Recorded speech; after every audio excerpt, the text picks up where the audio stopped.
This is another in my series of rants rather than a makeup tutorial. It's 6:20 on Monday morning,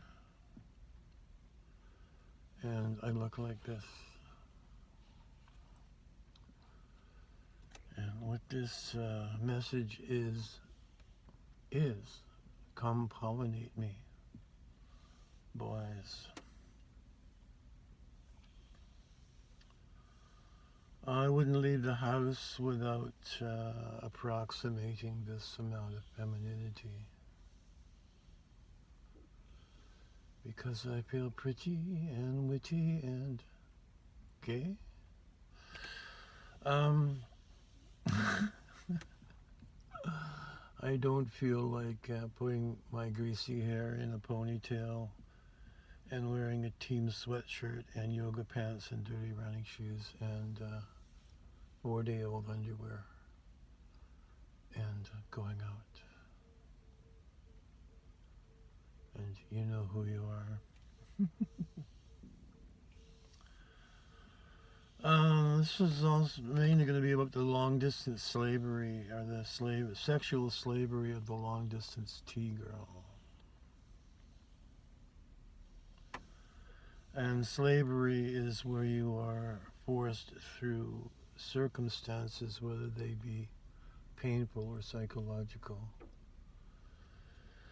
to give up your goods for nothing, for no exchange. And that is what happens to the vast majority of us. If you're a 10, 12, or 15 as a trans genetically born male, and if you have managed to maintain a 25-inch waist and great makeup skills and have all your teeth, then you are taken to fancy hotels, yachts, airline trips to exotic locations for a sex vacation with a wealthy person. But the rest of us, not. 30 pounds ago, I used to get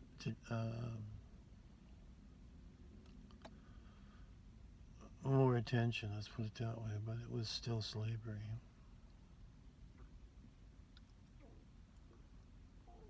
I haven't had an actual date, like, I think you're cute, give me your phone number and I'll take you somewhere and we'll discuss more than a blowjob in the parking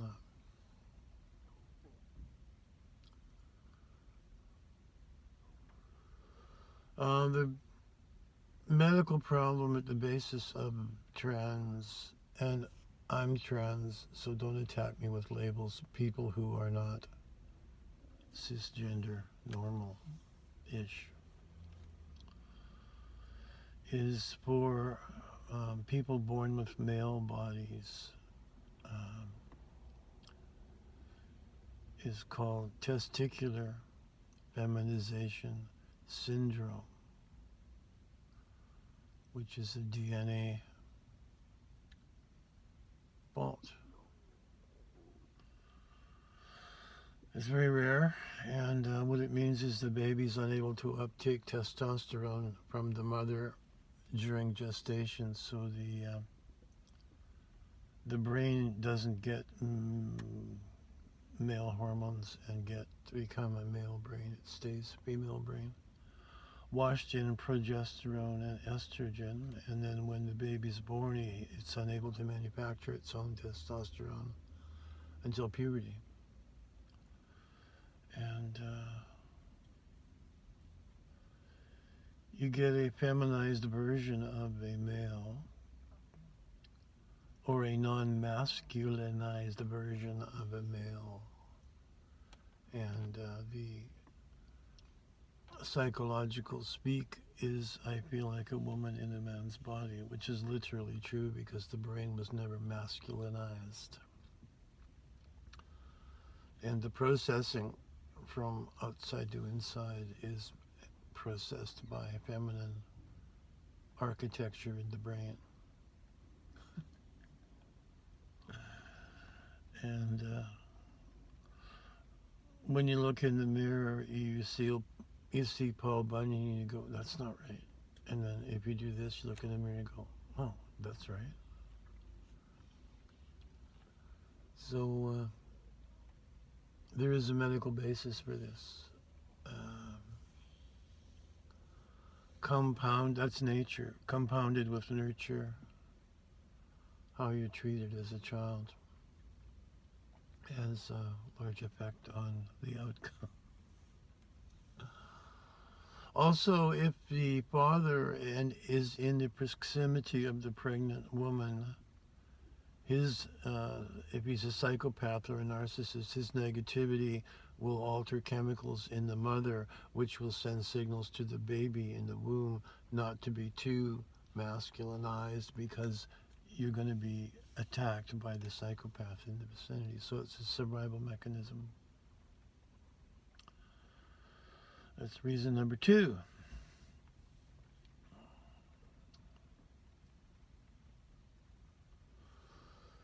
The psychological part is people who have this going on may wonder what's wrong with them.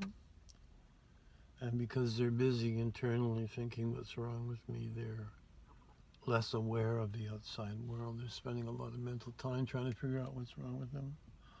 Plus, that message from your conscious thoughts to your unconscious and imagination mechanisms will take that to heart and go, there's something wrong with me, and go with that.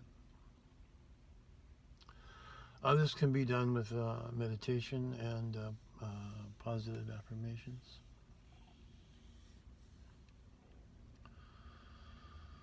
So in my case, I wondered what was wrong with me, and I was going to become a psychiatrist so I could figure out what was wrong with me without anybody finding out.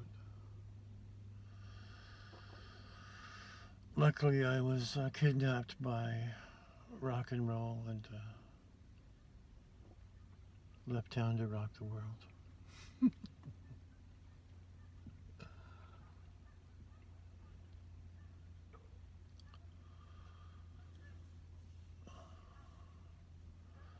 So there's nothing wrong with you, and you need to fight your way out of that dark corner. And it's hard to do because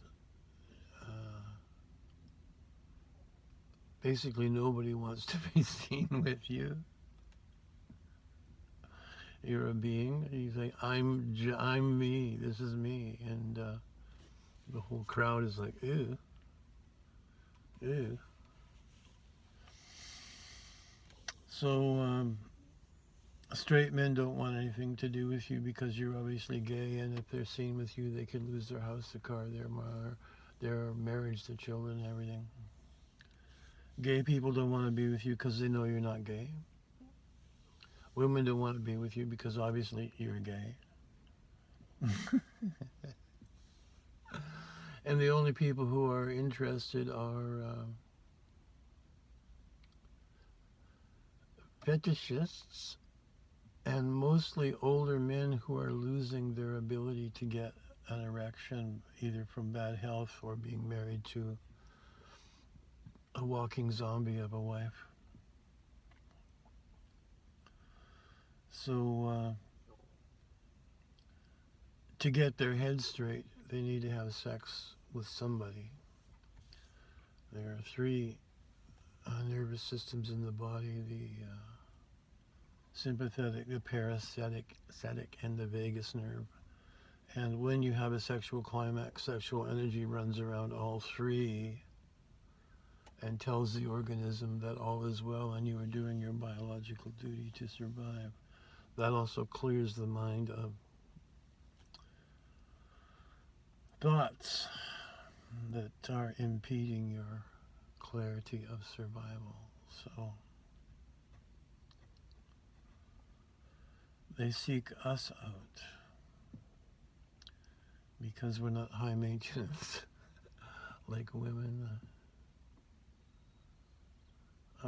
We're not clingy, we don't have children, we're usually always single, we're available 24 hours a day, and we always look good.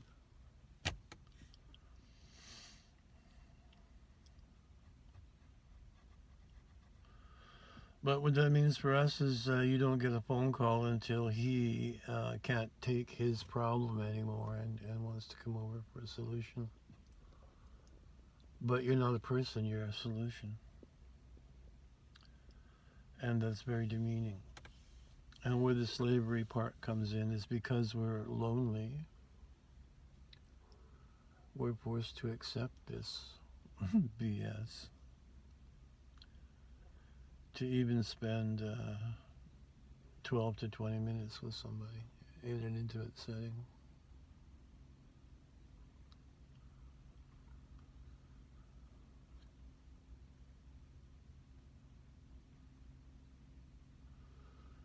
And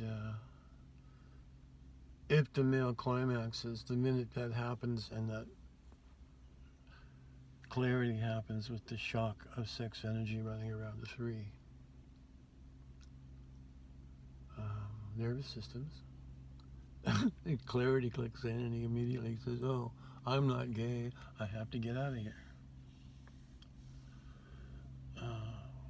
For that reason and the fear of if I get caught doing this, I'll lose my marriage, my house, my car, my job, my friends, my parents, possibly. So as a joke, I've said, you take the condom and you throw it at the trash can in the kitchen, and before you hear the sploosh of the condom hitting the trash can, you hear the door go click and he's gone.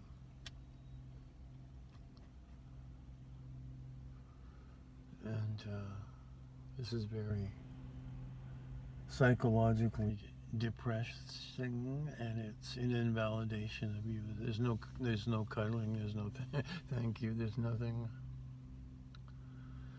And there you are with your wig smashed around, your eyeshadow down your cheeks, your lipsticks all over your face.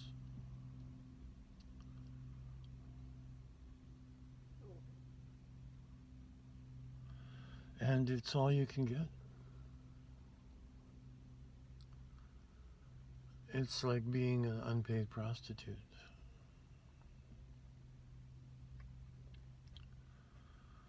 And I have said in many previous videos that if you're going to be treated like shit, you might as well get paid. The cost of doing that is approximately $20 worth of ingredients. Cost of a pair of pantyhose is $20. If it gets ripped, there's another $20 down the drain. And everybody likes pantyhose.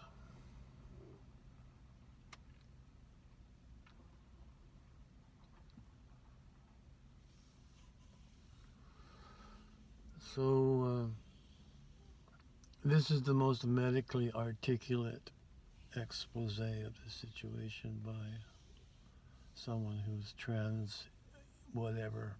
I see a lot of women who are on the East Coast of the United States, and they're doing prostitution for the reasons I've laid out, and or they need drug money to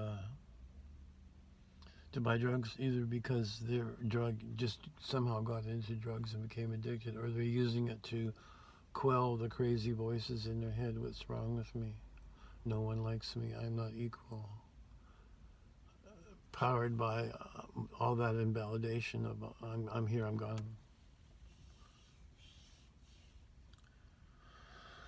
But they don't seem to know why. And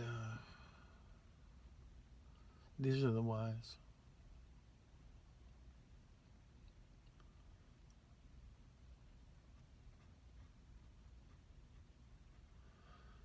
And those who don't know how to do this level, this is not RuPaul's Drag Race. It's okay-ish. I've been doing videos of trying to achieve a porcelain, feminized look, and I failed so far. I'm going to keep going.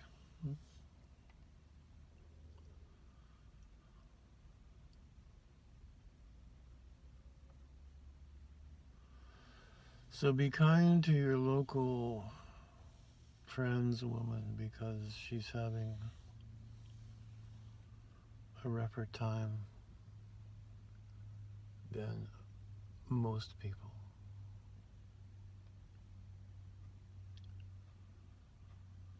And it's also hard to get a job where you can be yourself.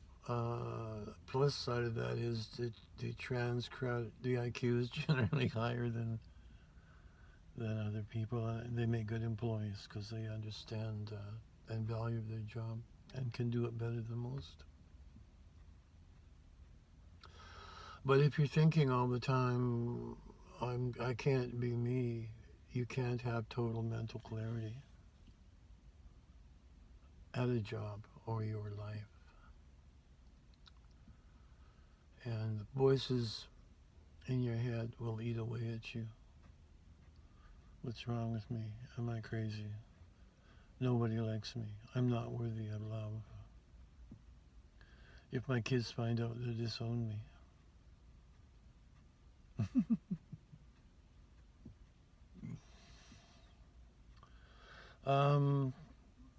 Just lately I stumbled across something that I've always known and used to get things, but I've never used it to change my world, which is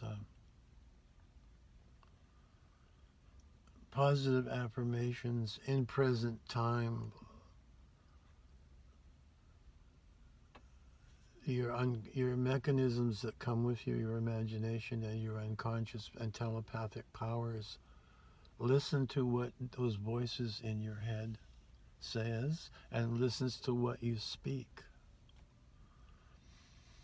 So the meditation or the yoga or the work on myself is to be in present time and realize what the voices in your head, what the mental conversation is or the imagination. And if it's negative, stop it, for one thing, and replace it with a positive thought.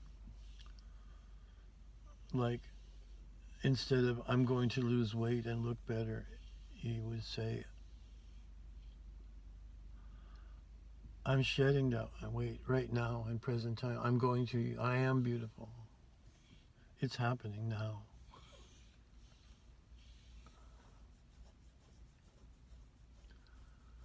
This works, and it will change the apparent universe around you. Because bouncing from science over to spirituality, the teachers from the East have told us that the world is an illusion, a large group imagination. It's ephemeral, and anyone who's awake is able to influence and change it. Because it's infinitely malleable to consciousness. This is also written about in the I Ching,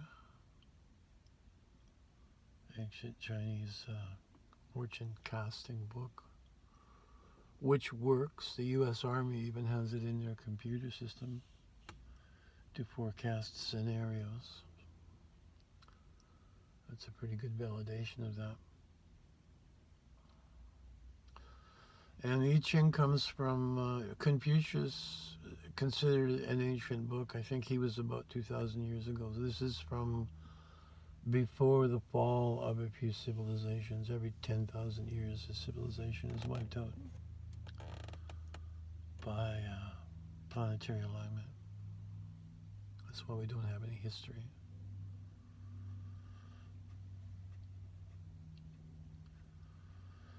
So I started doing this a few days back, and everyone has this knowledge that law of attraction, the secret law of attraction, that book is about put your attention on something you want and it will appear. Or write down a list and it will appear. And I have a seminar for getting a mate, and the main body of it is shut your mouth and take a piece of paper and write down on the left side everything you want in a person, and on the right side everything you don't want, like alcoholism, family problems, whatever that you don't want. Now you have a clear picture of what you want and you can pull it in. Very often the person, I always say be nice to everyone here, because very often the person you want to meet is already here in the room. The problem with relationships, which is mainly the reason I'm doing this video, is you don't have a clear picture of your want. Like, I want a boyfriend.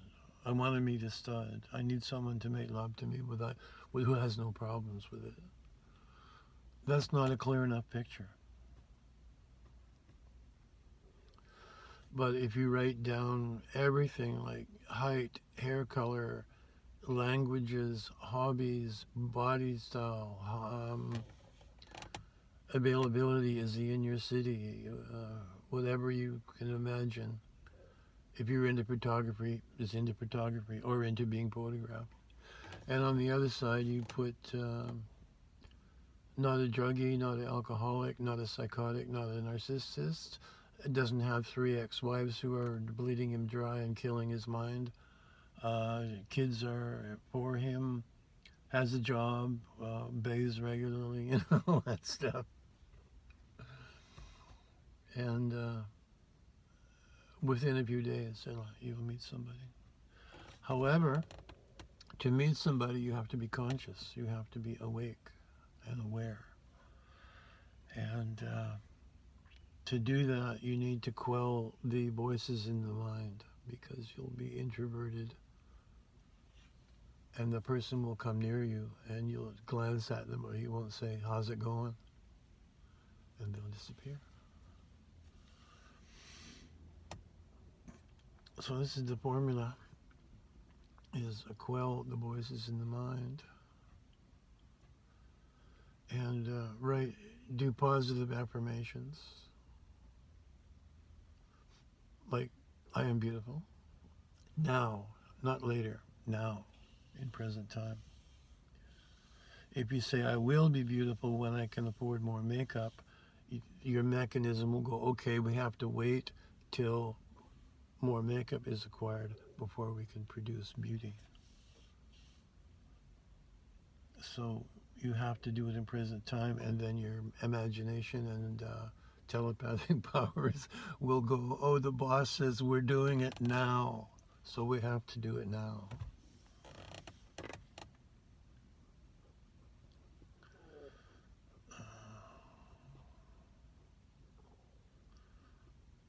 Lost my train of thought because I'm watching the submarine races in the river here.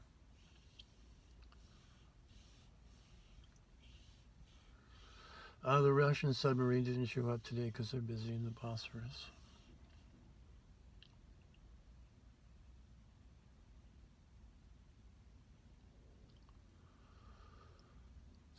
So ladies, are we together on this? You have a medical reason?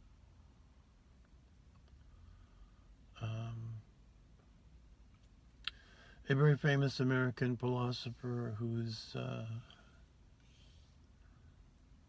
world famous and controversial and has written millions of words, said you don't realize how important every single human being is on this planet. They're all part of the group game. And that's you. So realize you're okay. Start watching your mind and stop negative thoughts and replace them with a positive thing. It's almost childish in nature.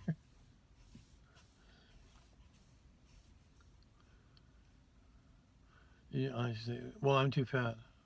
You replace that with, I'm svelte, which means you're a 36, 24, 36.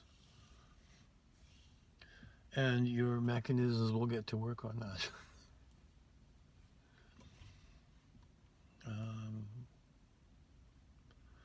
And then in any area, write down what you want and the problems you don't want to come with it.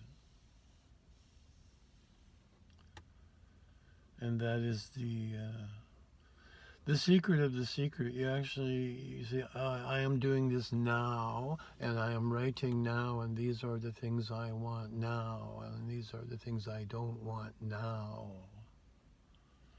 And then keep your eyes open.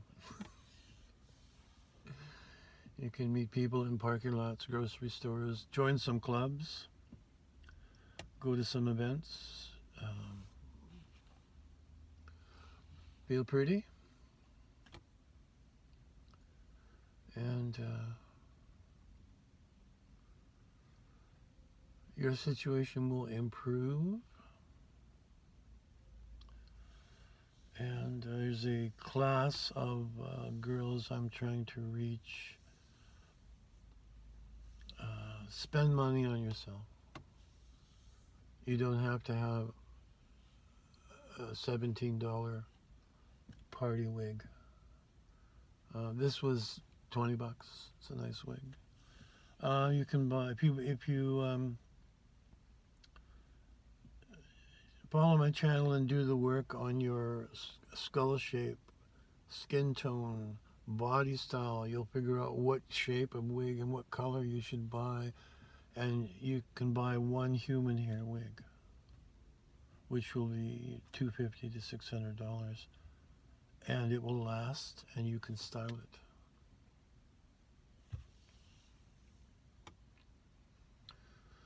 I see a lot of people with the if you can, don't part it down the middle. What I was going to do today is, but when I do this, I get into auto accidents because I can't see. If you pull that over, suddenly you're Veronica Lake and you have a little bit of attitude. And that costs nothing. And people who are over there are going to move over here so they can see you.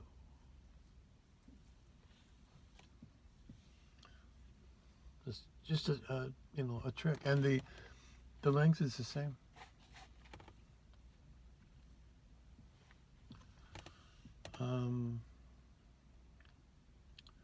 Parting down the middle is sort of the good girl look, the symmetrical, I'm in with the game. This is not that.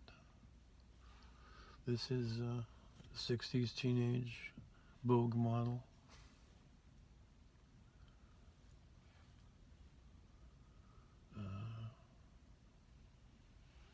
Yeah. This I got when they were selling off the props from Stargate Atlantis. This is an exotic necklace. $6.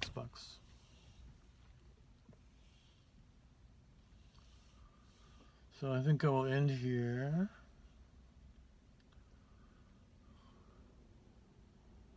Do this now. Later. It's not even 7 o'clock. It's raining here. Overcast gray.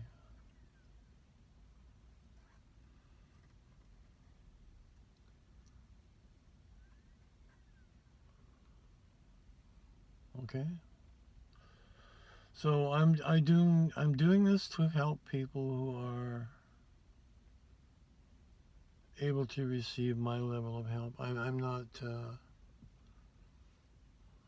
able to even take myself up to the level of the major influencers, but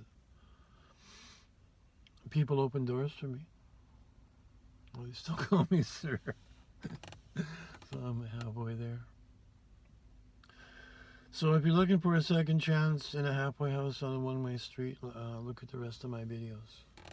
It's there on the channel called Drag Makeup for Older. And I'm doing this because there wasn't any channel like that.